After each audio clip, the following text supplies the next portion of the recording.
All right, so everybody, welcome. Today we're going to be talking about, are the deep updates really going to save us? Are the Deepwoken updates really going to bring back Deepwoken to what it was when verse 2 first came out? That's what we're going to be discussing today. Let's go over everything big that's probably going to be pulling up that could contribute to Deepwoken getting those classic 30-40k players. We got obviously Conquest, World Events, Battle Royale, and then things like Overworld Ranks / removal of Chime Elo, and also new Oath, new maybe like talents, all the stuff we can expect to come with the update. So if we take a look at the first one, right? Take a look at the first one. If we look at Conquest right here, right? In terms of what obviously has the best chance of bringing people back is probably Conquest and World Events. For the longest time, right?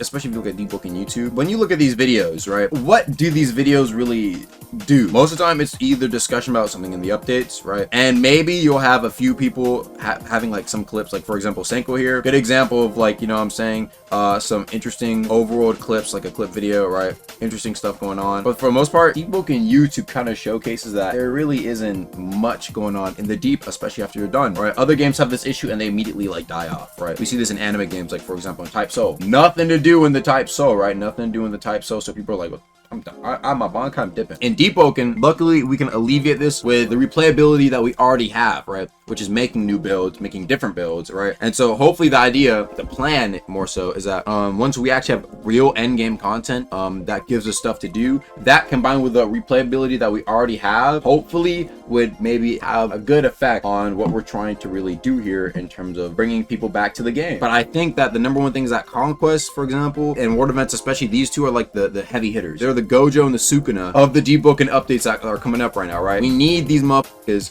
to really have something to write home about. When Layer 2 was first being announced, people were excited because it was that new endgame stuff. We haven't really had nothing to do, and so you were able to go tell your friends that, yo, Layer 2's coming, and the idea of Layer 2 coming was like this big event, right? Conquest and World Events, I don't think match up to Layer 2 in terms of an event that people are spreading the word of, right? Unless they kind of combine these three together and called it like a verse 3, like let's just say they added Conquest, World Events, Battle Royale, Overworld Ranks, and remove Chamilo, plus like the 3 new oaths potentially, maybe more that K1's adding, new talent, new legend, new etc., right? They pack all that into one big update, and then you would see a bunch of more people talking about, yo, we just added Conquest, they also just added all this, and it's something that will bring people, potentially newer players as well, which is what happened with Layer 2, right? If we take a look over here, right, when you see, right, we had around this average the first day, right, and verse 2 dropping had more players than the drop of the game coming out in the first place. And we've seen other games like this, for example, right? We've seen other games like this that do this, for example, with Blox Fruits. Blox Fruits started off at like a very low 10k players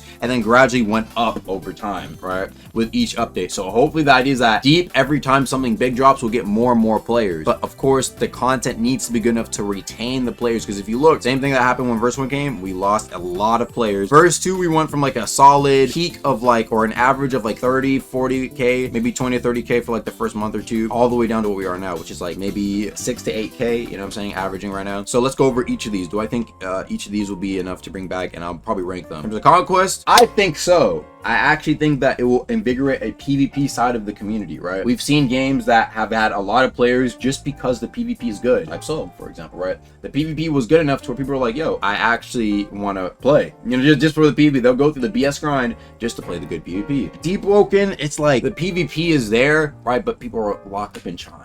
You see what I'm saying? And the Overworld doesn't really have much incentive, right? You can make the argument that Overworld has more incentive in Type Soul, for example, than in Deepwoken. Now, hopefully the idea is that things like Conquest and Overworld Ranks together actually will not only drive people to play and get better at PvP more, because there will be exclusive rewards for Conquest, right? But the idea is that hopefully with this, it will bring a new wave of people to actually try out the PvP more, because at the moment there might not be much incentive to do PvP because you get really nothing from PvP. You get the satisfaction of being a good player, but what content can I actually get out of it, right? It's not like you can get like, you know what I'm saying, like relics out of killing players, you know what I'm saying, besides Chime, and that doesn't really count. You get what I'm saying, right? World Events also have the capability to bring back hype, right? Now you guys may be like, Agamotsu, what are you talking about? If you take a look here, right, take a look at this. So this was the Monday that Fate Trimmer came out, averaging around 8k, 9.3k. So the day after Fate Trimmer came out, we spiked up an extra 2,000 players of where we usually are. As you can see right here, we're like around 7,400. We spiked up to like 9,400 here as well. Just a simple joke oath brought 2,000 players. And so World Events, with the capability of it bringing new bosses, right, Parasol, World Serpent, or even more, we don't know what they have planned, right, and then that coming with new content itself, perhaps new drops to come with a boss, new talents, maybe new, you see what I'm saying, right? We don't know what can come with new stuff. Just that alone might be like a really big hard hitter for a lot of people, because a fair majority of this game is PvE. And if you look at a lot of this stuff, right, a lot of the stuff on this list, it's kind of PvP related, right? Conquest, Battle Royale, Overworld ranks / no Chimulo, and then oaths, talents, such as weapons, which are used for mainly fighting other players, right? You know what I'm saying? No one uses the Storm's Eye at the moment really for PvE. Hopefully world events can spark up the PvE side of the community, but I also see like a good majority of these updates kind of gearing more towards PvP, because PvP probably has the capability to last longer, right? Especially if there's a lot of content with it. But however, PvE does get the numbers up, I won't lie. I think the #1 update though that would definitely bring people back to the game is the Void Tower. I mean, this is like, I think in my opinion, this is Deepwoken's new layer 2. It really is like the new layer 2 in my opinion. I know a lot of people like PvP are like, Void Tower, what's the hype? What's the hype? I think there's a fair reason to get hype for Void Tower. #1 being, well, if you look at the last dungeon that was PvE that got added, look what it did for the game. You know what I'm saying? Look what it did for the game, right?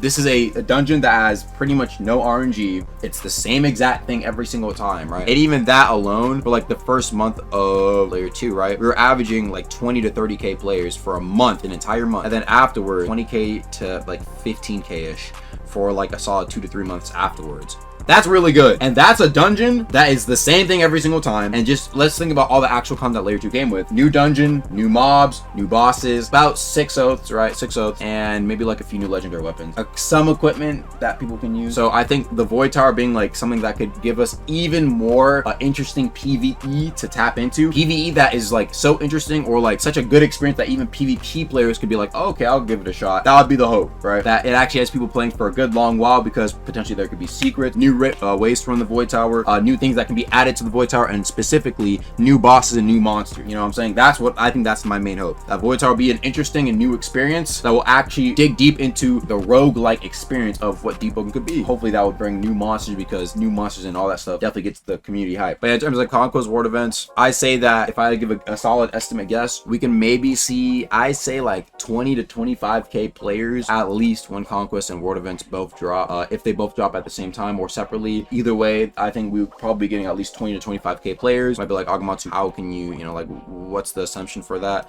right? If you take a look, chat, we were averaging around 10 to 9k players, maybe 9 to 12k players in April here, April to May. If you take a look what happened here, Iron Singer dropped 1 attunement. It wasn't no end game new loot you can get. It didn't drop with Battle Royale. It didn't drop with anything crazy. It brought up to 15k players. Just 1 attunement alone brought the game up to 15,000 players. Obviously, when there's content in Deepwoken, people will come back to play, because it is a genuinely pretty well-made game. But yeah, that's pretty much all I had to cover. Will it really save Deepwoken? I personally think it will for a good bit, and hopefully they're smart enough to make it actually last a good long time.